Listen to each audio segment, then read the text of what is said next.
বেরিয়ে এসে রাজার ইচ্ছে খাঁচায় বন্দী হয়ে শিক্ষা গ্রহণ করতে থাকে। আর খাঁচাটাকেই সে মনে করে আসল জায়গা। এইভাবে আস্তে আস্তে খাঁচার মধ্যে শিক্ষা গ্রহণ করতে করতে সে হারিয়ে ফেলে নিজের সত্তা। শুরু করা যাক তোতা কাহিনী।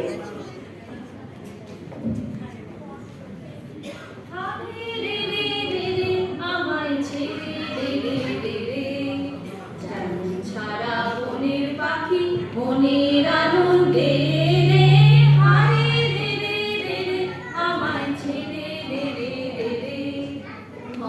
শ্রাবণ ধারা যেমন বাঁধন হারা বাঁধন মাথার সামনে আকাশ আকাশ লুটে রে হারে রে রে রে রে আমায় ছেড়ে রে রে রে রে। এক যে ছিল পাখি, সে ছিল মূর্খ। সে গান গাইত, শাস্ত্র পড়িত না, লাফাইত উড়িত, জানিত না কায়দা কানুন কাকে বলে। রাজা বলিলেন, এমন পাখি তো কাজে লাগে না, অথচ বনের ফল খাইয়া রাজহাটে ফলের বাজারে লোকসান ঘটায়। মন্ত্রীকে ডাকিয়া বলিলেন, পাখিটাকে শিক্ষা দাও। রাজা ভাগিনাদের উপর ভার পড়িল পাখিটাকে শিক্ষা দিবা। পণ্ডিতেরা বসিয়া অনেক বিচার করিলেন। প্রশ্নটা এই, উক্ত জীবের অবিদ্যার কারণ কি? কারণ কি? কারণ কি? কারণ কি? সিদ্ধান্ত হইল, সামান্য ঘরদুয়ারিয়া পাখি যে বাসা বাঁধে, সে বাসায় বিদ্যা বেশি ধরে না। তাই সকলের আগে দরকার ভালো করিয়া খাঁচা বানাইয়া দেওয়া। রাজপণ্ডিতেরা দক্ষিণা পাইয়া খুশি হইয়া বাসায় ফিরলেন। শ্যাকরা বসিল সোনার খাঁচা বানাইতে। খাঁচাটা হইল এমন আশ্চর্য যে দেখিবার জন্য দেশ বিদেশের লোক ঝুঁকিয়া পড়িল। কেহ বলে শিক্ষার একেবারে হদ্দমুদ্দ, কেহ বলে শিক্ষা যদি নাও হয় খাঁচা তো হইল, পাখির কি কপাল। ঠিক ঠিক ঠিক।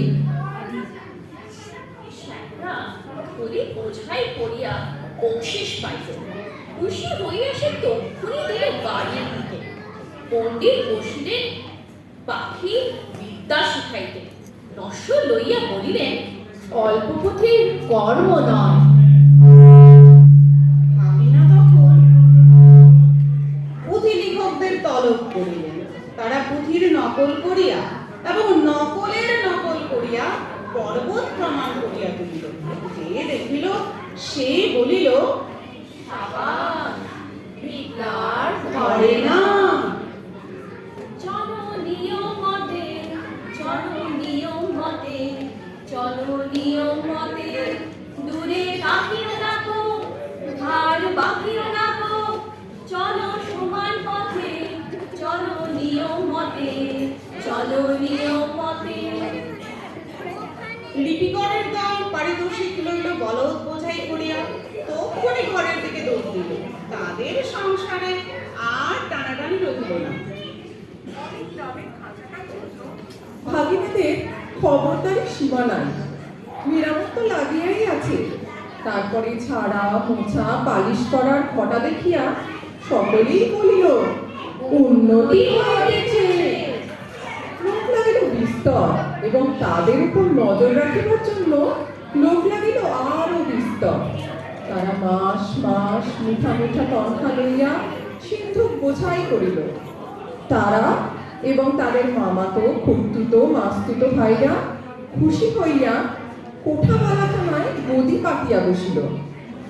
সংসারে অন্য অভাব অনেক আছে, কেবল নিন্দুক আছে যথেষ্ট। তারা বলিল, খাঁচাটার উন্নতি হইতেছে, কিন্তু পাখিটার খবর কেহ রাখে না।